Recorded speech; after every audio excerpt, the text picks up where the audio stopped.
ঢাকা বিশ্ববিদ্যালয়ের 2022 সেশনে আসা খুবই গুরুত্বপূর্ণ একটি প্রশ্ন। চলো দেখে আসি এরকম প্রশ্ন আসলে আমরা কিভাবে সলভ করব। প্রশ্নটি হচ্ছে it was the first time that dash the বুক।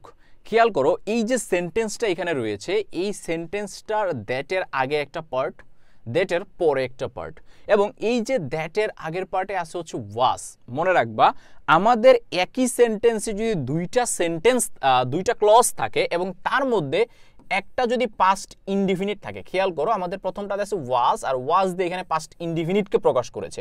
মনে রাখবা একই সেন্টেন্সে দুইটা ক্লজ যদি থাকে, একটা যদি পাস্ট ইনডিফিনিট হয় তাহলে পরবর্তীটা আমাদের সব সময় হচ্ছে পাস্ট পারফেক্ট। আমি সংক্ষিপ্তে পিপি লিখেছি, আর আমরা জানি আমাদের পাস্ট পারফেক্ট টেন্স হতে গেলে লাগে হচ্ছে হ্যাড প্লাস V3।